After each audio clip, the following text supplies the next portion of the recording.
ஓம் மகா கணபதியை போற்றி, வெற்றிவேல் முருகனுக்கு அரோகரா. இந்த பதிவில் கந்தர் அனுபூதியிலிருந்து 18வது பாடல் பார்க்கலாம். மிக முக்கியமாக 2 சிறப்புகள் உண்டு இந்த பாடலுக்கு. ஒன்று, முழுக்க முழுக்க இது துதிப்பாடல். அதாவது இறைவனுடைய பெருமையை சொல்லி அவரை புகழ்ந்து வணங்குகின்ற பாடல். அடுத்தபடியாக முருகன் சிவபெருமான் 2 பேரையுமே அருணகிரிநாதர் இந்த பாடலில் ரொம்ப அழகாக புகழ்கின்றார். அப்படின்னா இந்த பாடலை சொல்லி நம்ம வணங்கும் பொழுது சிவபெருமான் முருகன் 2 பேரையுமே வணங்கின அந்த திருப்தி நமக்கு கிடைக்கும். அவ்வளோ சிறப்பு வாய்ந்தது இந்த பாடலை பார்க்கலாம். உதியா மரியா உணரா மரவா விதிமால் அரியா விமலன் புதல்வா அதிகா அனகா அமயா அமரா பதிகா பலசூர பயங்கரனே. விமலன் புதல்வா, முருகன் விமலனுடைய புதல்வன். விமலன்னா யாரு? மலம் அற்றவன், இயல்பாகவே மலம் இல்லாதவன், தூய்மையானவன். அதாவது மாயை கண்மம் ஆனவன் சொல்கிறோமே, இந்த மலங்கள் எதுவுமே இல்லாதவர், இயல்பாகவே அவர் தூய்மையானவர். ஆகவே அவர் விமலன், அவர் சிவபெருமான். அந்த சிவபெருமானுடைய புதல்வன் முருகன். அந்த விமலன் எப்படியாப்பட்டவர்? விதிமால் அறியா விமலன், விதியாலும் மாலாலும் அறியப்படாதவன். விதின்னா என்ன? பிரம்மா. மால்னா திருமால் விஷ்ணு பகவான். பிரம்மாவாலும் விஷ்ணு பகவாலும் அறியப்படாதவன், அறிய முடியாதவன் விமலன் சிவபெருமான். இந்த புராணம் நமக்கு எல்லோரும் தெரிஞ்சது தான். ஆனால் இதில் ஒரு சூட்சமம் இருக்குது. இந்த நேரத்தில் நம்ம தெரிஞ்சுக்கணும். அதை நம்ம பிரம்மா படைக்கும் தொழில் செய்கிறார், அது அறிவு சார்ந்த விஷயம். விஷ்ணு காக்கும் தொழில் பண்ணுறார், நமக்கு தேவையான செல்வங்களையும் பொருளையும் நமக்கு கொடுத்து நம்மை காத்து கொண்டிருக்கின்றார், அது பொருள் சார்ந்த விஷயம். ஆக ஆனால் அவங்க 2 பேராலையும் சிவபெருமானை பார்க்க முடியவில்லை, அறிந்து கொள்ள முடியவில்லை.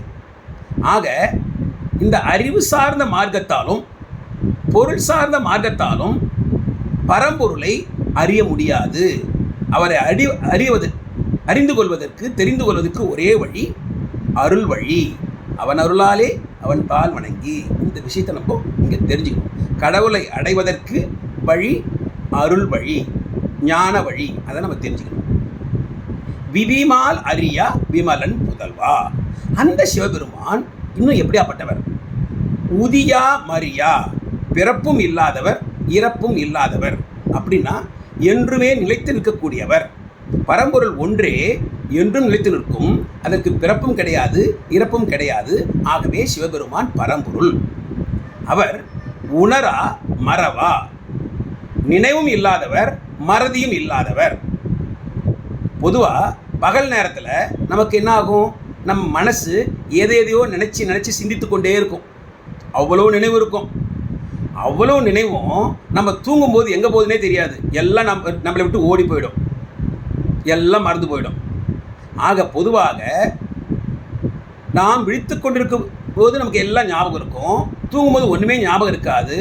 ஆக இந்த நினைவும் மறதியும் நமக்கு இயல்பானது. ஆனால் பரம்பொருளுக்கு இயல்பாகவே இந்த நினைவும் கிடையாது, மறதியும் கிடையாது. அப்படின்னா இந்த நினைவு மறதி என்ற விஷயத்தையும் பகல் இரவு என்பதையும் கடந்தவர், அதற்கு அப்பாற்பட்டு நிற்கின்ற பரம்பொருள் தான் சிவபெருமான். சரி, இப்போ முருகன் யார்? அந்த விமலனுடைய புதல்வன். அந்த விமலன் எப்படியாப்பட்டவர்? பிறப்பும் இறப்பும் இல்லாதவர், நினைவுக்கும் மறதியும் இந்த 2 விஷயத்தையும் கடந்த அப்பாற்பட்ட பரம்பொருள் சிவபெருமான். படைக்கும் கடவுளான பிரம்மாவாலும் காக்கும் கடவுளான விஷ்ணுவாலும் அறிய முடியாதவர், அறியப்படாதவர், விதிமால் அறியாதவர். அதாவது அறிவு சார்ந்த மார்க்கத்தாலும் பொருள் சார்ந்த மார்க்கத்தாலும் பரம்பொருளை அடைய முடியாது. அவரை அடைய வேண்டும் என்றால் அருள் வழி ஒன்றே அதற்கு தகுந்த மார்க்கம் என்பதை நாம் புரிந்து கொள்ள வேண்டும். அவ்வளவு சிறப்பு வாய்ந்த பரம்பொருளாகிய சிவபெருமானின் புதல்வன் முருகன், புதல்வா, விமலன் புதல்வா. அடுத்து அந்த முருகன் எப்படியாப்பட்டவர் அப்படின்னு பார்த்தோம்னா, அதிகா, அவர் அதிகமாக இருப்பவர். அப்படின்னா என்ன? எல்லா விஷயங்களிலும் அவர் அதிகமாக இருப்பார். அப்படின்னா அவருக்கு மேலே இன்னொருத்தர் இல்லை. அவர் தான் மேலான பொருள். எந்த சக்தியாக இருக்கட்டும், நம்ம அடியவர்களுக்கு உதவி செய்வதாக இருக்கலாம், கருணை செய்வதாக இருக்கலாம், அடியவர்களின் துன்பத்தை விரட்டி அடிப்பதாக இருக்கலாம், என்ன வேணா இருக்கலாம். அந்தந்த குணங்களில் எது அதிகப்படியாக இருக்குமோ அதற்கு மேலே உச்சத்தில் வேறு எதுவுமே இருக்காது.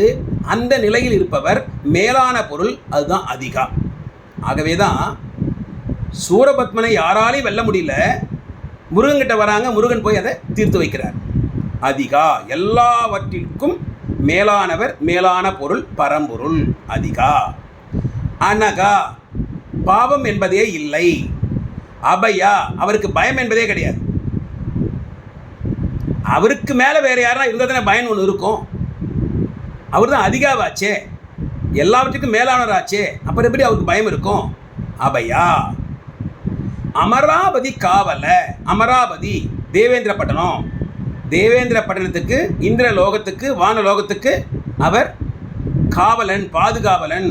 சூரபத்மனை வென்று இந்திர லோகத்தை இந்திரனுக்கு கொடுத்தவர், அதற்கு பாதுகாப்பாக இருப்பவர். அமராவதி காவல. சூர பயங்கரனே, அந்த சூரனுக்கு, சூரபத்மன் போன்ற அசுரர்களுக்கு அவர் பயங்கரமானவர். இவரை கண்டாலே அவங்க நடுங்குவாங்க. அப்படியாப்பட்ட பயங்கரமான சூரபத்மன் போன்றவர்களுக்கு பயங்கரமான முருகன் நம் போன்ற அடியவர்களுக்கு இனிமையானவர். ஆக சூரர்களுக்கு, தீயவர்களுக்கு, தீய குணம் படைத்தவர்களுக்கு, முருகனின் அடியவர்களுக்கு தீமையான செயல்களை செய்பவர்களுக்கு அவர் பயங்கரன். அவ்வளவு சிறப்பு வாய்ந்தவர் நமது முருகக் கடவுள். இப்போ ஒரு விஷயம் வந்து பார்க்கணும். சிவபெருமானை போற்றும் பொழுது, புகழும் பொழுது அருணகிரிநாதர் 5 விஷயமா சொல்லி புகழ்ந்திருக்கிறார். என்னென்ன? உதியா, மரியா, உணரா, மறவா, விதிமால் அரியா, விமலன். 5 விஷயம். சிவபெருமானுடைய மந்திரம் என்ன? நமசிவாய மந்திரம், 5 எழுத்து மந்திரம், 5 விதமாக புகழ்ந்திருக்கிறார். அதே போல முருகனுடைய மந்திரம் என்ன? சரவணபவ மந்திரம், 6 எழுத்து மந்திரம். முருகனை புகழ்வதும் 6 விதமாக புகழ்ந்திருக்காரு. இங்கே அதை நம்ம பார்க்கணும். என்னென்ன புகழ்ந்திருக்காரு? விமலன் புதல்வா, அதிகா, அனகா, அபயா, அமராவதி காவல, சூரபயங்கரனே. எவ்வளவு பொருந்தி வருது பாருங்க. அதுதான் அருணகிரிநாதர். 5 எழுத்து மந்திரத்துக்குரிய சிவபெருமானை 5 விதமாகவும், 6 எழுத்து மந்திரத்துக்குரிய முருகனை 6 விதமாகவும் புகழ்ந்து பாடியிருக்கார். ஆனால் இங்கே ஒரு விஷயம் பார்க்கணும். ஏதாவது எனக்கு வேணும்னு கேட்டிருக்காரா? எந்த விஷயத்தையும் இவர் கேட்கவே இல்லைங்க. முழுக்க முழுக்க துதிப்பாடல். இப்போது பெற்றோர்கள், அம்மா அப்பா சந்தோஷமாக இருக்கும் பொழுது ஒரு குழந்தை போய் எனக்கு இது வேணும் அது வேணும்னு கேட்டால் அந்த அம்மா அப்பா என்ன பண்ணுவாங்க? உடனே வாங்கி கொடுத்துருவாங்க. ஏன்னா அவங்க சந்தோஷமாக இருக்காங்க. முருகனை அருணகிரிநாதர் அவருடைய பெருமையை சொல்லி சொல்லி புகழ்கின்றார். முருகனை இந்த மகிழ்ச்சியின் உச்சத்திற்கு தூக்கி கொண்டு போய் வச்சிருக்கார்.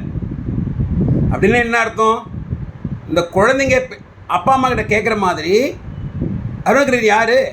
முருகனுடைய பிள்ளை தானே அவர். அவருடைய அடியவர், அவருடைய பிள்ளை. ஏதோ கேட்க போகிறார்.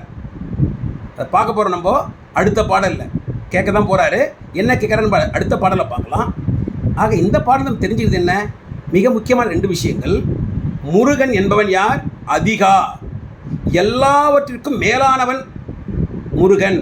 எல்லாவற்றிற்கும் மேலானவன் பரம்பொருள் முருகன். 1. 2. சிவபெருமான் பரம்பொருள். ஏன்?